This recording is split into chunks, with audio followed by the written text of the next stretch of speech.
Côte d'Ivoire, détournement des deniers publics. Voici pourquoi on ne peut demander des comptes à Guillaume Soro sur ce qu'il a fait des fonds de souveraineté que Laurent Gbagbo avait mis à sa disposition.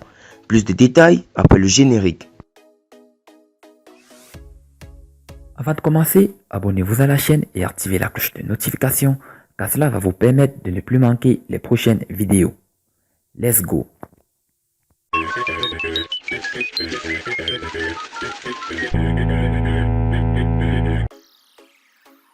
Grahange explique comment comprendre le budget et le fonds de souveraineté dans l'affaire Guillaume Soro, accusé de détournement des deniers publics.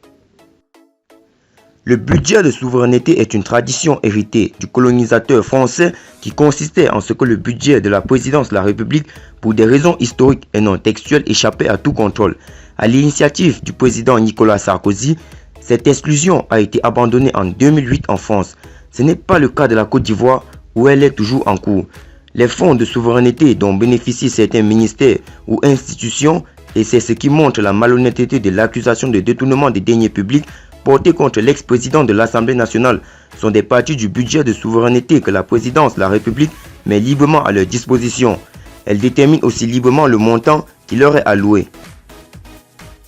Par conséquent, tous les ministères ou institutions n'ont pas droit systématiquement à ces fonds dont l'accès et le montant sont tributaires de la qualité des relations que les personnes qui les ont en charge entretiennent avec le président de la République. Par conséquent, on ne peut demander des comptes au Premier ministre, qui était le président Guillaume Soro, sur l'usage qu'il a fait des fonds de souveraineté que le président Laurent Gbagbo avait mis à sa disposition. Il lui avait donc donné le droit d'en user comme il l'entendait et ne s'est jamais plaint jusqu'aujourd'hui d'un quelconque détournement. Il est d'autant plus surprenant que le président Alassane Ouattara prétende poursuivre son ex-premier ministre pour détournement des deniers publics alors qu'il a lui-même bénéficié au moins 2 fois de la rénovation de sa maison, un bien privé sur le dit fonds à la demande de son prédécesseur. Il ferait mieux de s'intéresser aux fonds qu'il a lui-même mis à disposition de son premier ministre qui s'en servent au vu et au su de tout le monde pour déboucher des opposants politiques ou faire des dons pour gagner des artistes à sa cause.